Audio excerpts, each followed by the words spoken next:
E vai.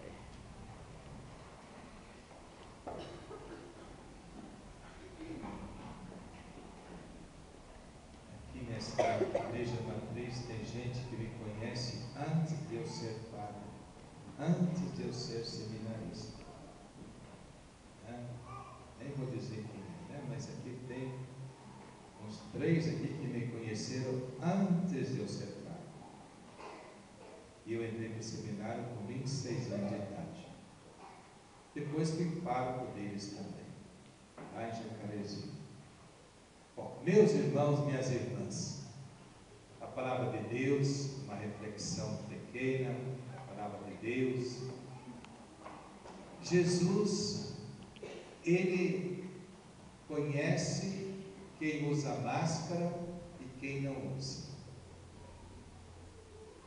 E muita gente gosta de usar máscara, mesmo não sendo tempo de carnaval, usa máscara. São pessoas assim que são agressivas nas palavras, porque tem medo de alguém tirar a máscara e dizer, é você. E nós, como cristãos, não devemos usar máscaras, nós devemos ser como Deus nos fez, a sua imagem e semelhança. Os saduceus chegaram elogiando Jesus, botando-o em cima, mas depois armaram a armadilha para ele. Queria saber se eles, os herodianos, deveriam ou não pagar impostos ao Império Romano. Se ele falasse não deve pagar, então ele estava jogando o povo contra o Império, contra o César. Então ele estava cometendo um crime, seria preso. Se ele falasse que deveria pagar, então os judeus não gostavam de pagar impostos para os romanos de jeito nenhum, porque eram nacionalistas ao extremo. Então Jesus simplesmente disse, pega uma moeda. Pegaram, mostraram para ele, e ele disse, de quem é a esfinge e a cara da moeda? De quem é? De César. Então dê a César o que é de César e a Deus o que é de Deus. Então nós temos que saber trabalhar no mundo, saber conviver com os bens do mundo, com aquilo que possuímos, sem nos afastar de Deus. Os bens, as posses que nós temos, se nos afastar de Deus e das pessoas, porque não prestam. Agora, aquilo que nos aproxima de Deus e das pessoas, podemos conviver com esses bens, porque são bons. Então, nós deveremos sempre usar aquilo que temos para nos aproximar de Deus, das pessoas e, ao mesmo tempo, de nós mesmos. Estamos no 4º dia da trezena de Santo Antônio. O que falar de Santo Antônio? Muitas coisas. Primeiro, que ele era um jovem muito bonito, era da alta classe, nobre classe, português, cavaleiro, e ele conseguiu passar no teste e tornaria então cavaleiro da cavalaria real. Então era o máximo que um jovem poderia almejar, era isso naquele tempo. E ele tinha uma namorada muito bonita.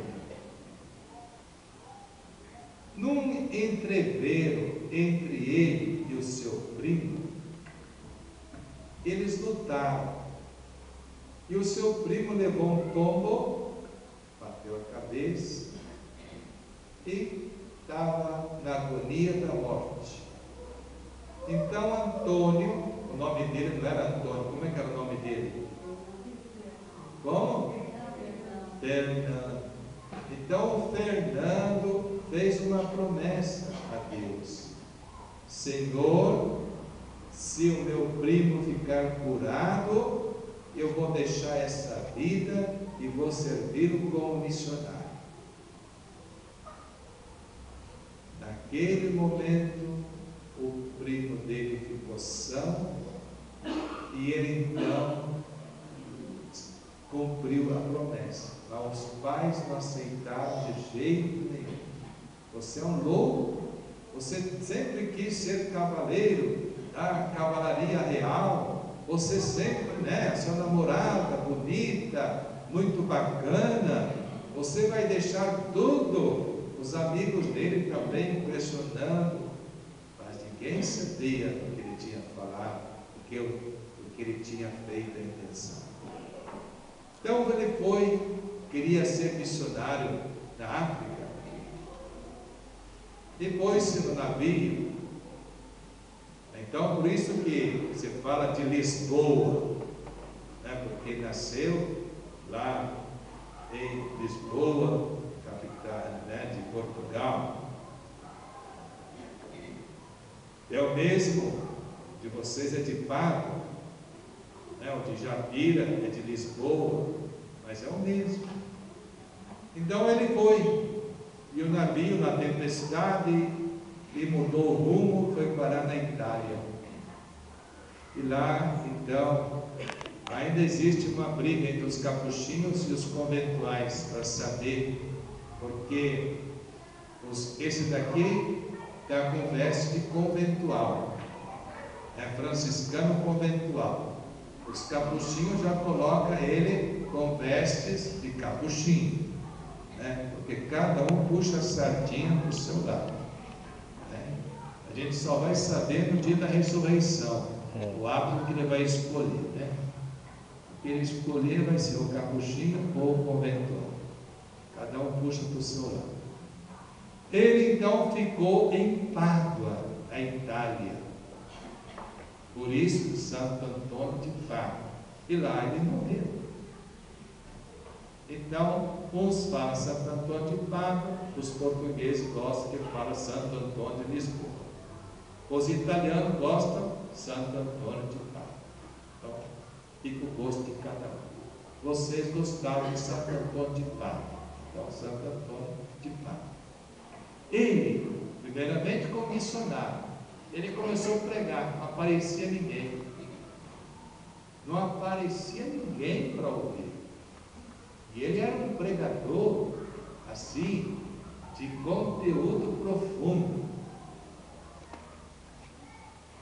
E ele então falou para o povo: olha, já que vocês não querem, começou a mandar o pessoal dizer para o povo: já que não querem me ouvir na igreja, então eu vou falar para os peixes. Vou lá no lago falar para os peixes, lá no rio. E o povo foi curioso para ver e falar para os peixes. Olha, encheu de gente para ouvir.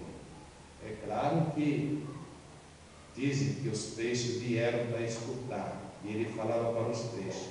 Claro que ele não estava falando para os peixes, ele estava falando para aquela multidão que não queria ouvir. Então, a multidão curiosa para ver os peixes e conversar com ele, Claro que o peixe não ia falar, mas os peixes pulando ali, ele falava, mas para a multidão ouvir.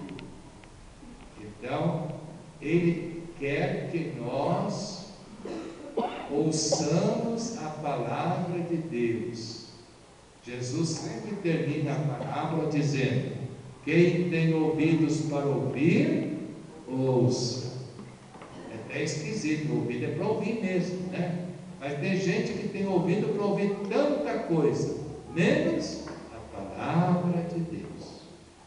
Então Santo Antônio quer que todos os teus devotos escutem a palavra de Deus e coloquem-a em prática. Também dizem que Santo Antônio é casamenteiro. Não é casamenteiro, mas ele ganhou fama de casamenteiro. Lá na Catedral do Jacarezinho, a toalha de Santo Antônio, todo dia tinha lá o nome de dois, para ver se dava certo o namoro, para ver se dava certo o casamento. Era assim, E no cofrinho de Santo Antônio também sempre pedindo para o casamento, para casar aquela pessoa. Geralmente era a mulher, moça, que pediu o casamento. Então, Santo Antônio, o que ele fazia? Naquela época dele, as famílias ricas não queriam que os seus filhos ou as suas filhas casassem com jovens pobres. Então, misturavam tudo, casavam tudo entre parentes, para não dividir, né, as riquezas, a herança, para ficar tudo entre família. E Santo Antônio começou a criticar os pais e dizer que os filhos e as filhas tinham o direito de escolher o seu esposo e a sua esposa. Que os pais não poderiam interferir dessa forma. E criticou essa ganância das famílias. E então ele conseguiu convencer os pais a deixarem os seus filhos escolherem as suas esposas e as suas filhas escolherem os seus esposos. Por isso então que o pessoal fala que ele é casamenteiro. Não, ele apenas quebrou uma tradição egoísta daquela época.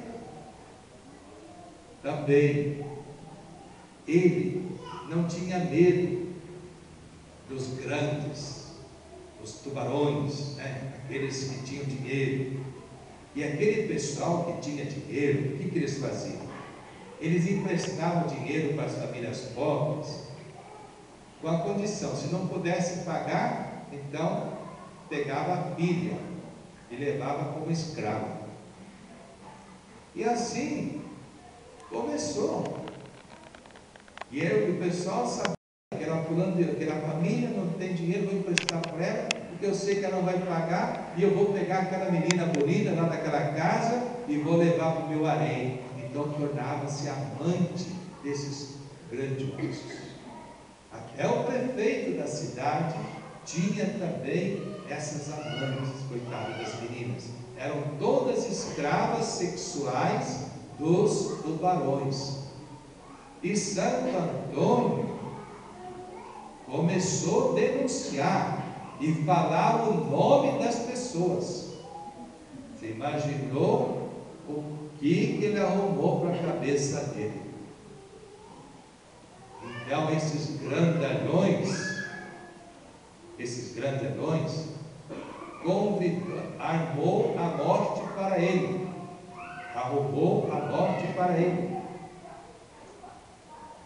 convidou ele e mais outro confrade, porque ele não saía sozinho, né? Então foram para conversar sobre esse assunto que estava movimentando, revoltando a cidade. Então serviram-se a sopa, e só que na sopa, no prato de Antônio, deveriam colocar veneno para ele comer e morrer. Então serviram tudo, e na hora de tomar a refeição, aí o prefeito da cidade disse: Antônio, nós colocamos veneno na sua sopa.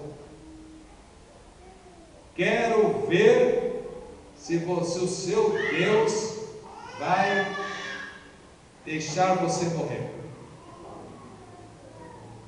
Antônio não se intimidou.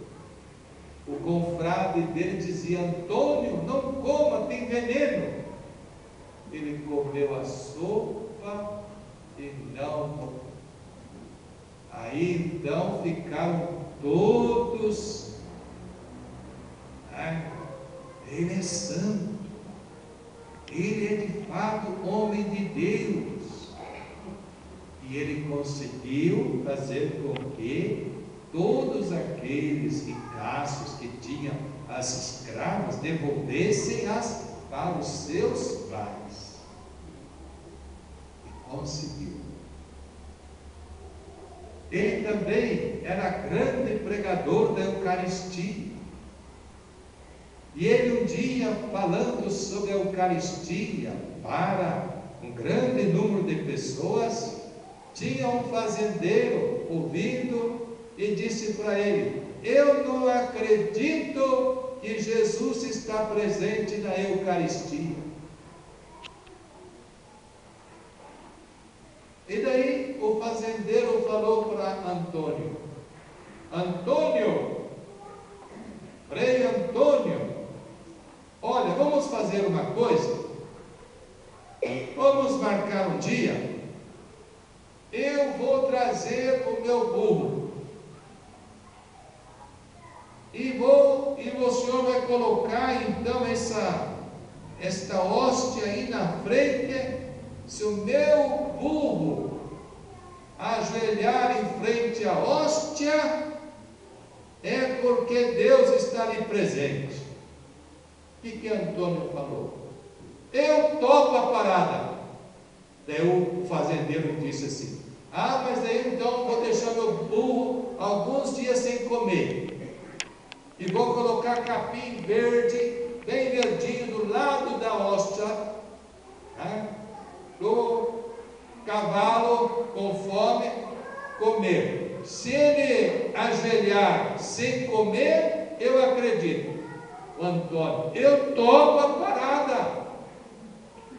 No dia marcado, então imagine a multidão de gente que estava lá. Antônio, com toda a sua piedade, fez o altar, e o homem já trouxe o capim bem verdinho ali para o cavalo comer, deixou o burro dele, sem comer vários dias, e o cavalo, o burro vindo, o homem trazendo. Quando chegou diante de Jesus, na hóstia, o cavalo se ajoelhou. Imagine a emoção da multidão, imagine a cara daquele fazendeiro. E assim se deu a conversão daquele fazendeiro. Então Santo Antônio também quer que todos nós acreditemos na presença real e verdadeira de Jesus na Eucaristia. Jesus está presente na Eucaristia. Agora, por que ele carrega o menino Jesus? Ele não era do tempo que Jesus era menino. Porque numa casa onde ele estava pernoitando, quando de madrugada assim, a família, dono da casa, percebeu que o Frei Antônio estava conversando. Pensa, mas será que alguém está no quarto dele lá? Ele conversando sozinho ou está com alguém? Então, a dona da casa empurrou a porta e olhou pela fresta e viu o menino Jesus conversando com ele.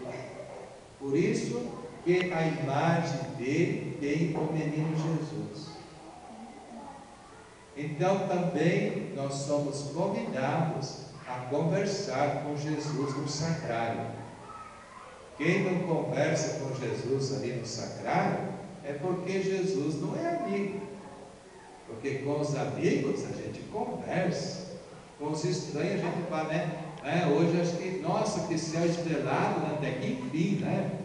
Nossa, hoje está frio, né? Nossa, que lua bonita, né? Só fica nisso. Agora, quando a gente é amigo, a gente conversa. E se a mulher às vezes até esquece o feijão queimando. Então, conversa. Então, Santo Antônio quer que nós tenhamos sempre uma conversa pessoal com Jesus. Enfim, a gente pode começar aqui falando de vários milagres que Santo Antônio fez. E ele é o santo, depois de São Francisco, mais popular de todo o mundo da Igreja Católica, mais popular. E ele foi o santo que teve uma rapidez da canonização muito grande. E Deus quis privilegiar que a sua língua não se decompusesse.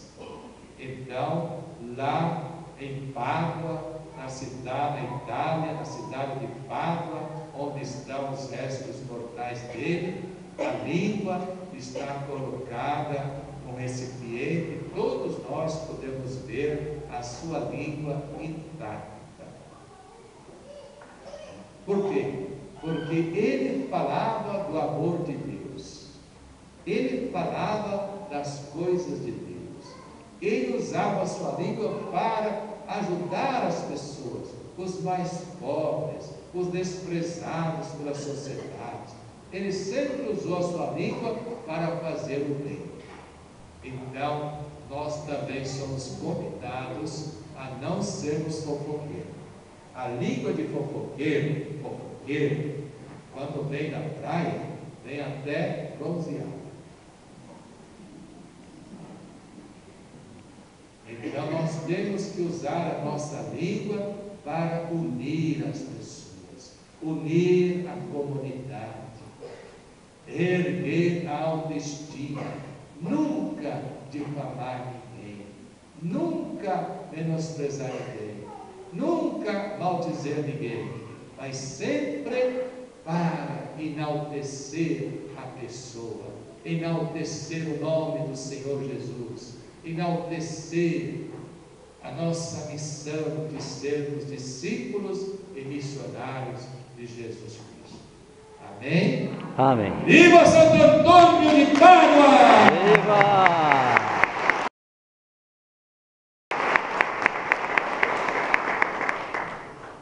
Nesse momento das